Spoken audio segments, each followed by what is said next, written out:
What's going on? This is My Life in the Show. I'm your host, Donald Washington. Now I have with me the infamous Mark Clements. He's a John Burge torture victim. He's done 28 years in prison. Go ahead, tell him about yourself, Mark.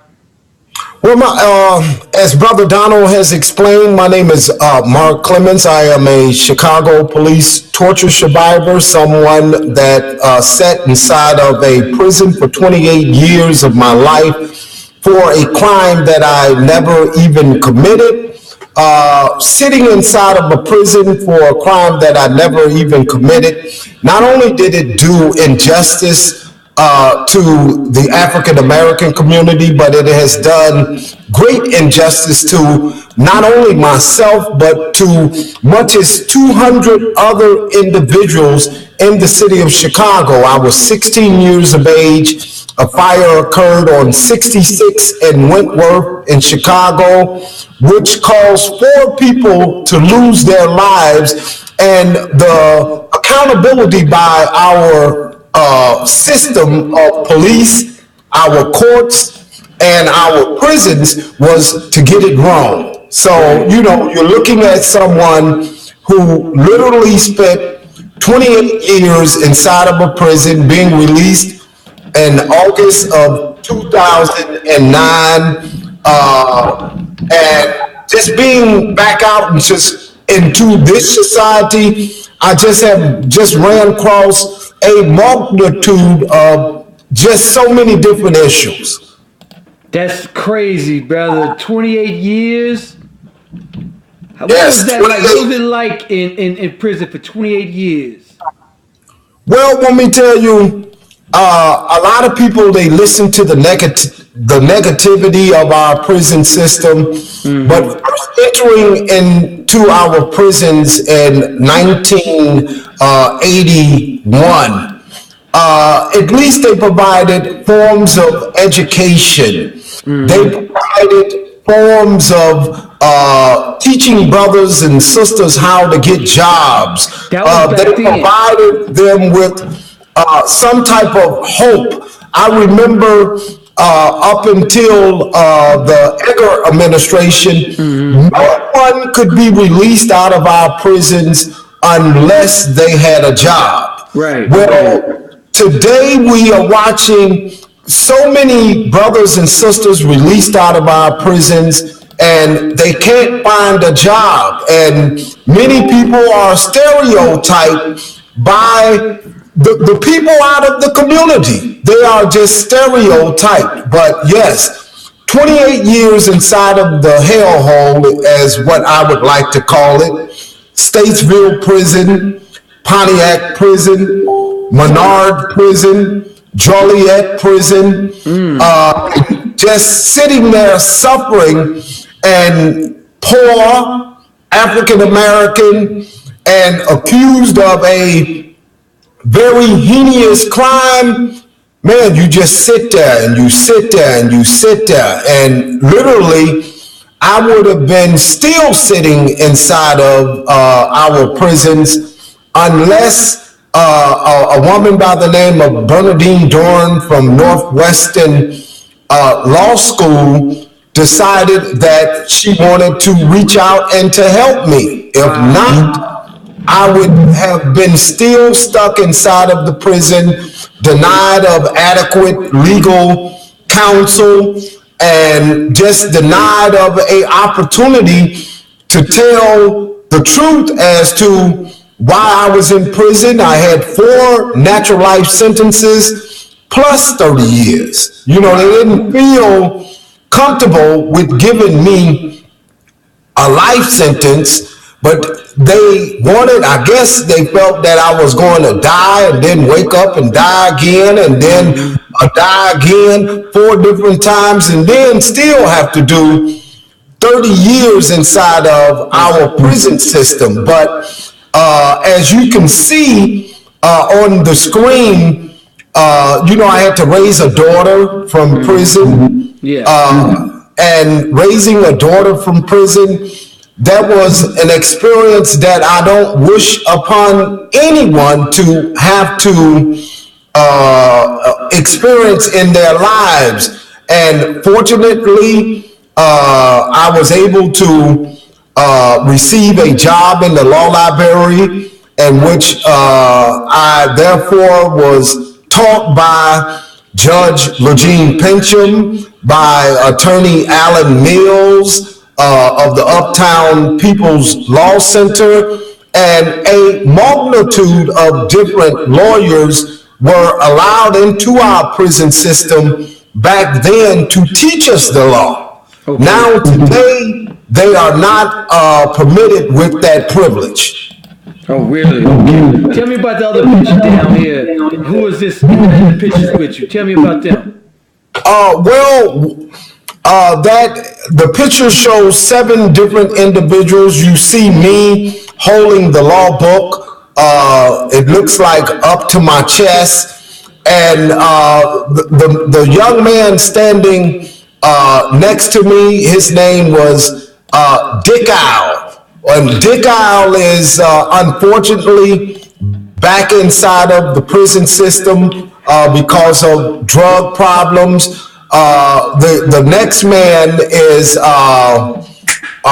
Tobias. Tobias is still inside of the prison system. He has been incarcerated for 38 years of his life. And the next man is Joseph Rodriguez. Joseph Rodriguez was released last year from the Illinois Department of Corrections. He was a juvenile lifer, someone that was locked up from the age of 15 years of age for a double murder that occurred in the Little Village community. And me and Joseph, we came up together all throughout the prison system, and I felt obligated to fight with his sister along with Northwestern University and to finally secure his release from prison. And today he's doing pretty well. He has a job and he's trying to, just stay involved into helping other brothers and sisters that are juvenile lifers. The brother that you see sitting directly in front of me in the chair, unfortunately, he was killed in Chicago. They labeled him as a gang leader, and he died in the city of Chicago. The next brother in the middle, sitting in the chair, he died of a drug overdose. Shortly once being released out of the prison system. And the other brother is Bernie, who was one of the chiefs of the Latin Disciple Street Gang, and he was unfortunately murdered on the streets of Chicago. And that's what a lot of these prisons set you up for. When you get out, there is no hope. Now, why don't you tell everybody what you're doing now, especially with your show, with your activism, stuff like that?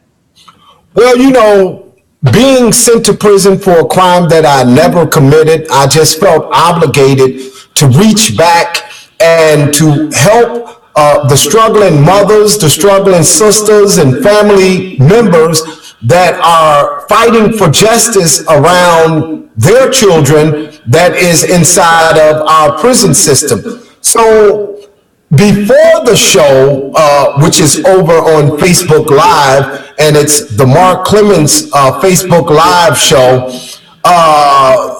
what I would do is I was on the battlefield, meaning opening shut doors of politicians and demanding justice in cases of Nicole Harris. Nicole Harris was a mother that was accused of killing her child, and she was in prison. I examined the case and just could not believe that she was found guilty of this crime. No one even knew of who Nicole Harris was, but I began to take just a cardboard box and just put her name on it. And when I did press conferences all over the city of Chicago and dealing with the John Birch torture scandal, I would hold this sign up, which basically said, "Free Nicole Harris." The same is true for a brother by the name of Stanley Rice. And Stanley Rice was a brother that served 31 years inside of the Illinois Department of Corrections. Attorneys used him. And that's one thing that the African American community got to be careful of, is not to be used. And they was using him for depositions, and they were making millions and millions and millions of dollars off of these lawsuits, but neither one of them offered any assistance to help this man to get out of prison, meaning they were attorneys. They had friends that were attorneys, and never did any of them say, well, guess what? We'll step up and we'll help Stanley due to the fact that we have made 20, 30, $40 million off of getting depositions off of him to support other lawsuits that they were filing, and men that had been tortured inside of Area 2 and 3 violent crime units in the city of Chicago. Area 2 back then was located at 90th and Cottage Grove. Area 3 violent crimes, where I was tortured at, was located at 3900 South California. And back in the 1970s, 80s, and 90s, these were torture zones for African Americans. And really what hurts us today, there are so many people that is inside of our prisons that are John Birch torture victims. The city of Chicago has admitted that tortures did occur in the city of Chicago. They have given reparations. They have provided a center for torture survivors. But you mean to tell me none of this is good enough for the state's attorney, who is now Kim Fox, a African American, to basically lower the flag and to let these men out of prison who have served inside of these prisons? Each and every last one of them have been there at least 20 years of their lives. Wait, go ahead. Okay, so now, what do you think about the policing today? So now you see the policing after 28 years of your life. What age would you go in there? 16, right? 16. What do you think about the policing today? I'm gonna bring you a few videos, and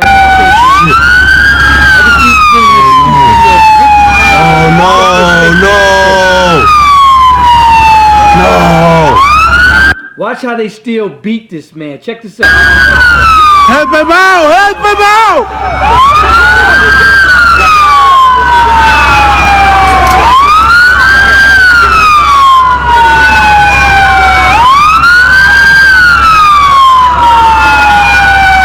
Even as he steps out of a burning car, they are beating this man. You can hear him? Yes.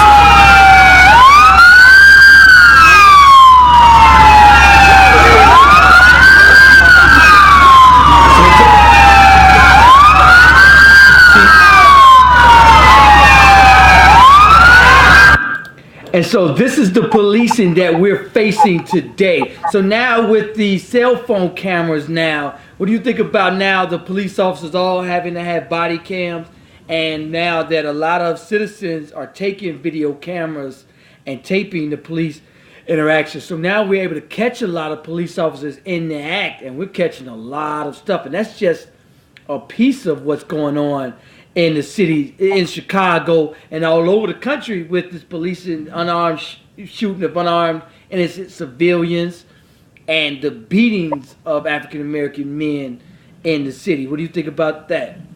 Well, let me tell you, it just goes to show that if you lay in the bed with the enemy, you will turn out just like them. We marched, we screamed, and we hollered for African Americans to be given an opportunity to become police officers. Well, we have seen some of the same abuse. Ronald Watts is a prime example of African American cops that have abused their privilege. Glenn Evans is a prime example of Chicago cops who have abused their authority. You know, when I was a kid, it was taking you down to the police station or behind some school building and beating you up. Right. Well, now it's literally torturing the residents right in front of the residents' face, despite the fact of the video. And what they do, because our community, they don't understand one thing. If this was to occur to a Caucasian citizen, you're going to see droves and droves of them out in the middle of the street. Well, when it occurs to us now today, we have came up with all sorts of different issues as to why it occurred, rather than to hold the police officer accountable. It makes no sense in the city of Chicago for a Richard Daley to have been the mayor for over 20 years, and now for Rahm Emanuel to be the mayor of the city of Chicago. Right. We are our own worst enemies by our inability to get up when we know that it is time to get up. We will not support each other. And when I say that we will not support each other, let me give you statistics. There, out of the wrongful convictions out of the city of Chicago, 78% are people from the African American community that misidentified someone, and they did it intentionally.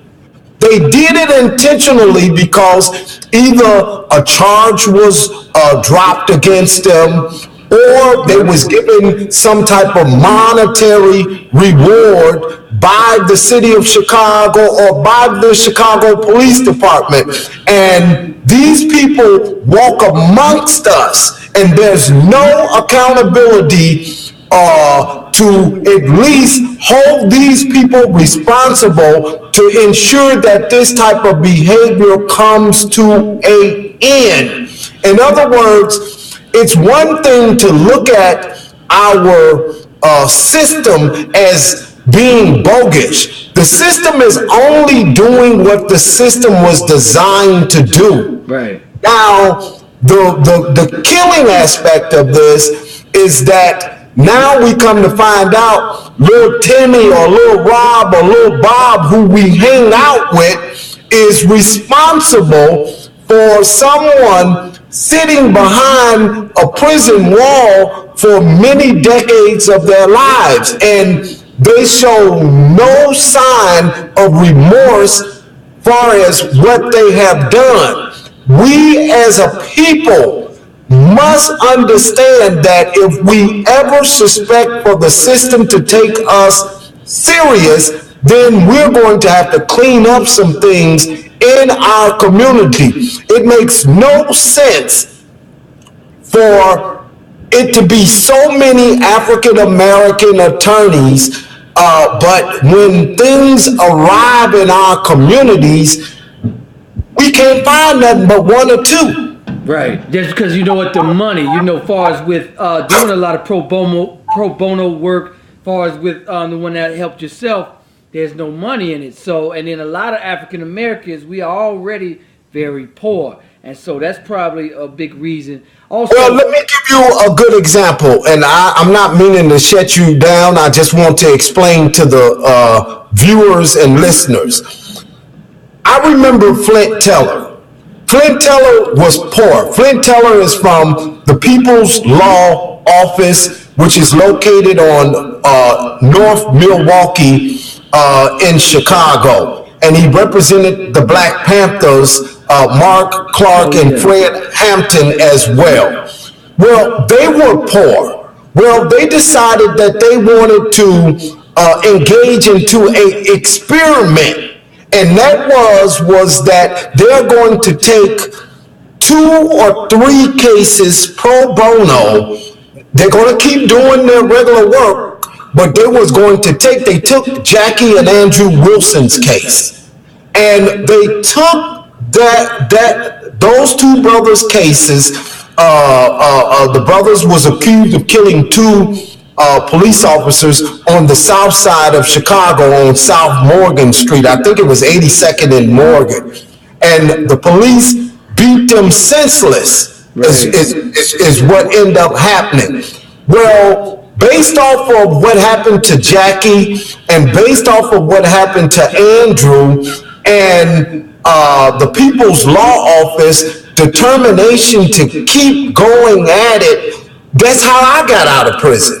Yeah. Because before, the police was able to just go in and say, no, we didn't beat them, we didn't do this, and we didn't do that. Well, soon as Jackie and Andrew Wilson's case started to gain the attention, they were able to get documents. And those documents showed where that not only the city of Chicago, but the police department and this ring of 34 detectives that worked under John Burge, they had all lied. They had lied and repeatedly lied in the courts. So what the attorney Flint Teller started doing was taking cases to try to entrap these particular police officers. And once they did entrap John Burge, now you can't pay a police officer to walk in a criminal courts building, excuse me, associated with any torture and say, well, that either he did it or didn't do it. Right. They plead the fifth. See, so that has opened the door for so many men that was basically shut up inside of our prisons. It has given them an opportunity to get out of prison. Another thing that I look really down upon our people is that when these brothers come home, and you know, I was one of them. It was just fortunately that my mother was still living. Right. But they don't have anything. And 9 out of 10 times what ends up happening is that they're victimized by their own family. In other words, they end up winning a lawsuit and the family helps them to spend all of their little money rather than to show them how to invest the money so that they can sustain their lives. Right. And you know, I watched several brothers. One brother got $10 million 4 years ago. He's broke because he was never showed nor taught how to invest what he received. And I just think that is one of the most killing aspects of it all. Here it is, we have a torture center over on the south side of Chicago. And out of that torture center on the south side of Chicago, it's not one torture survivor who works in that center. Right, right. You know, what's wrong with that? In other words, are all the torture survivors incapable of working inside of the center? Are you telling me that you need a degree to sweep a floor, to paint a wall? No. But they get these grants, and once they get these grants, they paying their homies. They paying their friends. They don't look like us now. Right. See, and they paying their friends, and that's how the legal community has come up It's paying its psych doctors, it's paying its physicians, it's paying its other attorneys, and they bringing each other up. We ain't got nothing to bring each other up with. Absolutely. So we just suffer, man. And, getting out of prison and being in this society, I suffered post-traumatic stress disorder. Absolutely. And going through that. And it's no benefits made available to us. We have to fight like dogs to get anything. And that's an issue that I believe that the attorneys should explore, but you know why they're not going to explore, because it ain't no money in it for them. See, so I think that we need attorneys of our own, people like Victor Henderson and African American attorneys to step up to the plate and to recognize the plight that African Americans have had to endure, not only inside that police station, but being called a lie by a judge, not only being called a lie by the judge, but by peers of its so-called community, going to prison and having to put up with what is considered as backwards ways of living in society. And as me and you were speaking earlier, Statesville Prison right now today do not have heat. And Chicago, at least the entire state of Illinois, is going through sub-zero, below zero weather. All right, so Western Correctional Facility has no running water. That's horrible. All right, so moving on. Tell me about the Chicago public school systems. This is it right here. This is what we're dealing with. Chicago public schools stole gift cards. Now tell me about this. Well, let me tell you, that just goes once again to show just how deep the layers of corruption is, and how even African Americans who are put into these roles as school principals, and they get into these roles and their responsibility is to help each other. Well, what they're doing is they're stealing, and it's showing the thefts occurred by the principals, not by the teachers. And I want to be clear with that. It occurred by the principals. The principals was given these gift cards, and given these gift cards, what they did do, they never dispersed them. They dispersed them for their own personal use.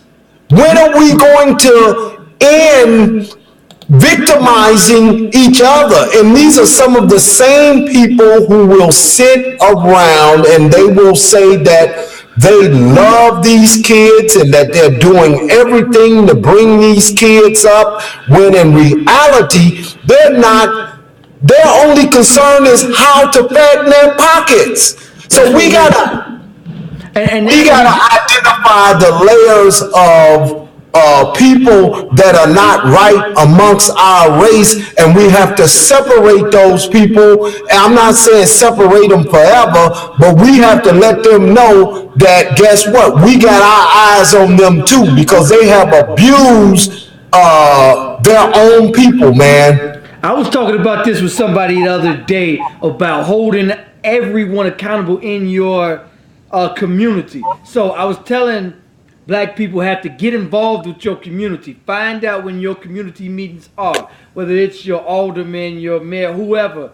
Get involved in the community meetings. Find out where your tax dollars are going.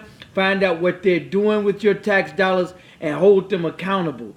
I was talking also about if in your community, when they bring businesses in your community, they're obligated to hire from that community. And what happens is a lot of factories are coming into the black community, not hiring nobody from the community. Also, we got Chinese food restaurants, everybody outside of the black community coming inside the black community, getting rich and going back to their community. They don't hire for the community. They don't shop in the community.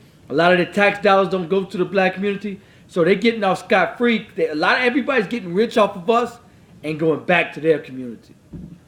Well, you know what most of these warehouse jobs is doing, and these fast food chain restaurants is doing, they are contracting through job agencies, Right. is what they're doing. Temp service. And the job agency is making a certain percentage of money for allegedly finding people jobs, but what they're doing is they are stereotyping who gets certain jobs in certain communities, and because there are so many different issues in our community and people have not reached the sense of just understanding, Jesse Jackson can only do so much. He's one person.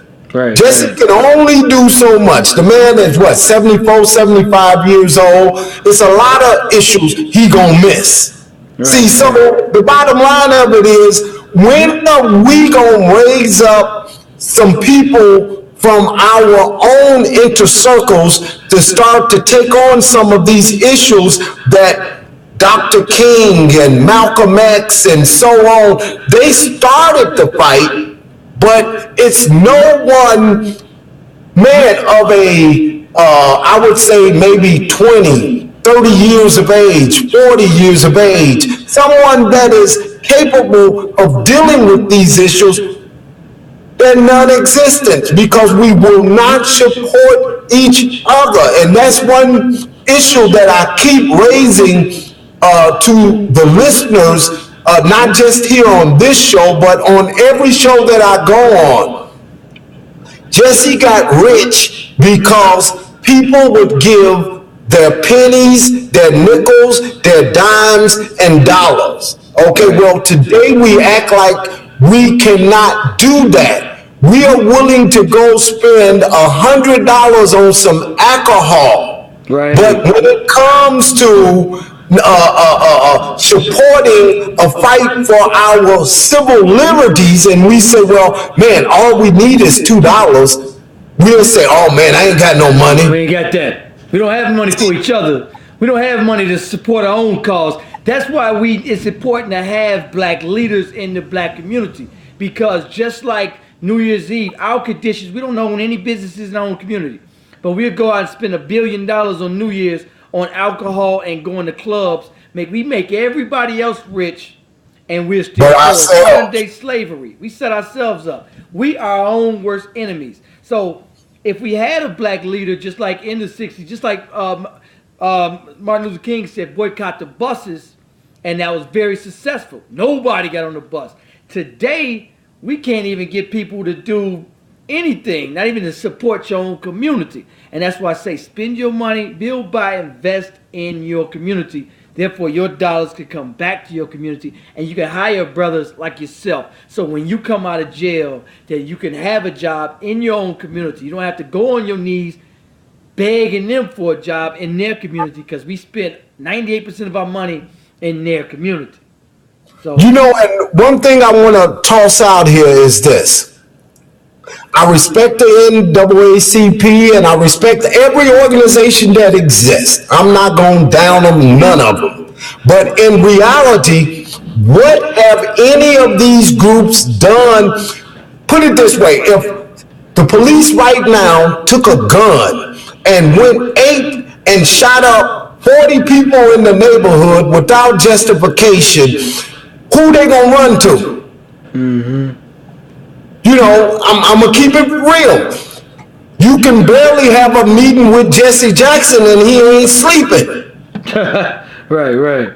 You know, so that means that he's overworked, his body is tired. You can barely have a meeting with Al Sharpton and he ain't sleeping. So the bottom line, we need fresh meat out here, and we don't have it. If you was to write the NAACP and tell them that you were wrongfully convicted or the police shot you without justification, the bottom line, what you're going to get is the same old spiel. They're going to say, well, we would like to help, but unfortunately, we don't have the funds. I'm glad you brought that point up because I tell people this. In the 60s, we were about marching in the streets, stuff like that. Now, their strategy has changed.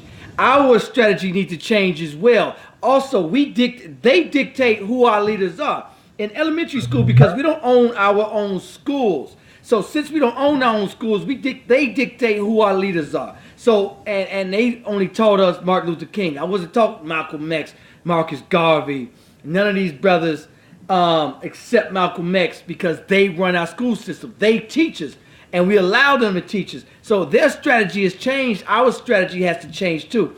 Everybody spends their money in their own community. The Chinese do it without question and without apologizing. They only spend their money. They come in our community, they take our money. We are the only people that spend all of our money outside. We're the only people that let everybody else come in our community and get rich. And this is why we can't provide jobs, and so we do need fresh meat, fresh activists, young activists that could get out there with a different mindset and a different strategy on how to combat the issues in our community. And the issues in our community is economics, one of the biggest, because anywhere where there's poverty, there's violence. That's always, and that's never going to change. Poverty is going to bring violence. Any thriving black community, there's no crime.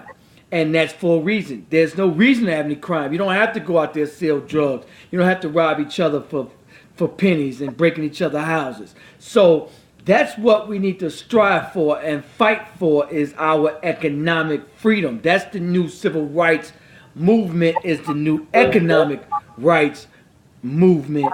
And that's what new leaders, fresh ears, fresh eyes that can see, because the day of marching in the street, they've changed their strategy.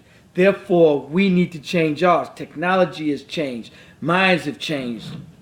Mentality has changed. So we must understand we need to stay in our community, organize, boycott, spend our money wisely. We spend billions of dollars on Nike. They haven't put 10 cents back in the black community.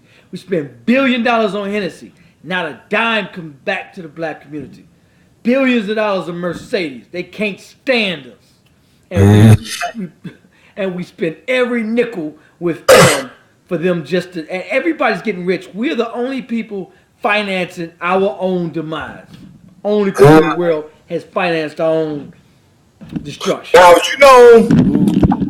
I totally agree that it must be a economic fight, and that economic fight must be to tear down the 13th Amendment. Here it is, where are you going to find the drug dealer selling you drugs, but now when you go to apply for a job, you can't get the job? That's what they're doing in California. Yeah, California has legalized marijuana, but it's made it very clear that if you test dirty for marijuana, then you can't get a job. So that doesn't make common sense. Right. Those standards gotta be broke down. And when I say broke down, meaning eliminated. And I'm not advocating for anyone to have a free pass to go do what they want to go do in that particular field. But I can tell you this much, that marijuana is more safer than alcohol. Absolutely. I can tell you that I haven't known anyone to kill themselves by OD with marijuana.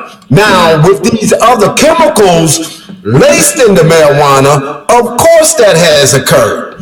But we as a people, we gotta come together, and until we come together, we are going to suffer. It makes no sense for it to be so many men and women. We got 2.3 million. And until we come together, we are out of our prisons. And having all of those people locked up inside of our prisons guess what? When they come back out into society, it's nothing structured for them to give them an opportunity, and they have to beg, borrow, and steal to survive. And that's because it's designed for them to go back to prison. But we can fix that if we spend all of our monies. Now, let me tell you something. A lot of black people were saying we don't have any black businesses. And let me tell you something, and that, which is true to an extent. Even, let's say, if we got 3 black businesses in the black community, if all of us was patronize and spend all of our money with those 3 black-owned businesses, they can expand within a week to, then we can have 6 businesses, 9, and then we can own everything in the community. Therefore, when the young brothers who do come out of prison, they can have a job. We can say, okay, you've been in prison, let's get you a job right here down the street, a decent paying job. But see, we let everybody come in our community and take all the money out, don't hire from the community. Therefore, they're not obligated to give us a job. Therefore, our young brothers who come out of prison go back to prison because they can't find a job, because they're going to make them say they have a felony, and they're going to check. That's why they're checking for felonies. That's why they're locking so many young brothers up. It's because it's an economic fight. They're getting free labor out of those prison systems. They're preventing you to vote. They're preventing you to get a job. And it's an economic war out here that's been waged on us that we haven't even understood. And just like I say, their tactics was the march in the 60s, but their tactics has changed. They moved foreign-owned businesses tax-free in our communities. They strategically placed them in our communities, and they operate tax-free. They don't shop in our community. They take all our money out and take it out of our community. They don't hire from the community. They don't shop in the community. Therefore, we spend $1.3 trillion a year, and not even 2% comes back to the black community. That's sad. We can't even hire our own brothers. Nope. And you know another issue too. Chicago has the second largest police force in this country. And for it to endure the suffering of so many people being shot and killed in the city of Chicago, people cannot tell me that the police is not intentionally delaying to respond to the location where these so-called shootings are occurring. They have turned it into a way of merchandise. Everybody bill, the prison system bills, the cop bills, the morgue bills, the graveyard bills. Now, who don't bill is the person who goes to prison. The family that's have to endure the loss of that loved one. And we don't seem to understand love. We are people that don't seem to understand what love is. And we got to get back to the root of what love is, because we was moving on up. We was, like Eddie Kendrick say, move on up, and Eddie Kendrick came up, keep on trucking, baby. These were songs that they made in which the civil rights activists used, and they played this to symbolize our fight in moving forward. When the 1980s hit, unfortunately, we took a back seat. And that back seat was, we started hiring more blacks into the fields of our commise. So now it causes them to feel obligated to no longer speak out. I remember when the prison system, you can count the blacks on one hand. Now, prisons like Statesville Prison and Sheridan Correctional Facility, man, they're dominantly controlled by African American people, but the services that the African American person is willing to provide you, man, is nothing. They will beat you down, kill you, and do all sorts of evil things that you would never even desire. They'll come out and they'll tell you that they got your loved ones' best interests in their hands, and yeah, I know them. They'll fall into relationships with the women out here who got loved ones locked up, and they dogging your loved one, all in the same mixture. We got to end that stuff, and we got to stop being so quick to sit down and say, well, that we can't do something that we can do. It makes no sense for brothers and sisters to be abused behind our prison walls, but you don't even see protesters out in front of the state prisons. You don't even see that. Everybody is focusing on their own inner circle, and I think that is what needs to stop. It needs some attention put upon the fact of the abuse behind the prison walls. So my thing is that we are powerless people. We don't have any power. Hold on one second, bro. And by having no power, we allow them to do anything they want. Dr. Claude Anderson talked about this a lot. About economics. You know, the first thing you do is build your finance, build wealth. Then you buy your politicians. And this is something everybody else do. The Chinese do this. Just like Jesse Jackson Jr. was for corruption for a Chinese billionaire. Chinese buy their politicians. That's why you don't see them in the prison systems. They buy their politicians. Donald Trump pointed that out. He said, look, you buy your politicians. Donald Trump donated to each one of their campaigns. Here, I slide you $1 million. Got my agenda. Every politician is already bought. That's why black people will never get anywhere, because we have not bought our politicians. By us being broke and we are powerless people. Everybody else buys their politicians. Donald Trump pointed out. He said, I could have got anything I want. You're going to see a Trump hotel everywhere, because Donald Trump has already aligned the politicians' pockets to do what he wants. And every other community does just that. They buy their politicians. Mark, check this out. Have you ever noticed this? When I'm driving in the city, if I see a red light camera, I know I'm in a black community. I know I'm in a black community. They don't put red light cameras in white communities. This is money equals power. Let me tell you something. When you go down in the south suburbs, down Lincoln Highway, every black community, there's a red light camera, and they're robbing the black community of millions of dollars. When you get to Tinley Park, not one red light camera. When you get to Orland Park, not one red light camera. When I'm in the city, anywhere in the city of Chicago, if you see a red light camera, understand you're in a black community. That's and we don't buy our politicians. And see, politicians buy judges, by police departments. See, and this is why black leaders are important in the black community, and economics is important, because without money, I'm going to keep saying it, we're powerless people, and everybody loves to pick on a easy target, or weak people. But by us being so weak, we easy pickings. They could pick on us, they can shoot us, get away with it, they can lock us up, get away with it, they can do anything they want to us and get away with it. And put it on camera. Caught on camera. You can say, here, look, I had my hands up and got shot.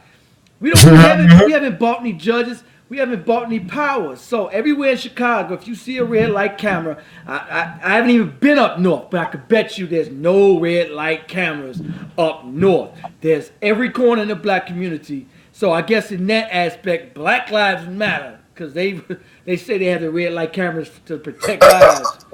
They don't want to protect lives in their community. But also, so I wanted to bring you guys Mark Clements of the Mark Clements Show. He's a John Burge torture victim. 28 years from the age of 16, wrongfully convicted. You guys, make sure you check him out at Mark Clements on Facebook. He does his live shows. What days do you do them? Every day, or do you have a certain day? Man, I do it any day that I'm not working. I work for a temp agency. Okay, I used to be the administrator over the campaign to end the death penalty. Unfortunately, like everything that comes to an end, and that's what I'm trying to get the people in the city of Chicago to understand. This was a organization that the people established, and I worked for the people. Right. So by working for the people, I could do more. In other words, I wasn't bound. Now, if I go up under a 501c, it's certain things I can say and it's certain things I can do. Right. See, and people don't understand this, and that's what I'm trying to do right now in dealing with the burge victims. Listen here, you know that you're a court clerk, so you can't get involved into these particular issues. They got your nephew, they got your son, they got your daughter, and they locked up inside of a prison system. Well, guess what? Give $5 or $10 a month. Sustain the brothers and sisters that's out here on the front line, that's fighting and demanding for these brothers and sisters to be released out of these prisons. That way, guess what? You can afford those pictures. You can afford those pictures. So, Mark, you know something else? This is what the Black Panthers did. And so that's why it does need to be a new strategy. The Black Panthers was out there, like, you know, far as with out here, we got New Era Chicago, we got a lot of different organizations. The Black Panthers were also out there selling stuff, making money. So when something near happened to theirs, they had the funds to get a great attorney, like Huey P. Newton when he was locked up. So something in the black community and our struggle and our activism fight here in Chicago, we have to have funds set aside for lawyers so that we can fight, because they're going to continue to come after us because we don't have any money to fight back. You can shoot us and we got a public defender, and they come in there, they don't even know your name. They're like, who are you? You know, so we can't afford to fight back. I can't count how many injustices. I remember as a kid being beat by the police. I couldn't even afford a lawyer to go take. I could have sued the police 1,000 times. I just didn't have the money to do it. And so that's why they treat us the way they treat us, you know. So it's an economic fight that we need to concentrate on in our community, in our struggle today. But anyway, I have to wrap it up. I have to wrap this show up. Mark, absolutely thanks. I definitely look forward to coming on to your show. I definitely look forward to for you to come on mine on a day-to-day basis. You guys can find Mark Clements at Mark Clements on Facebook. He also has a YouTube channel at Mark Clements. Look him up. You know, I'm looking for a co-host and guest to be on the show. So you guys also on my YouTube channel, look up My Life in the Shy. I'm on Twitter, Instagram at My Life in the Shy. Peace, peace, peace. Peace out, baby.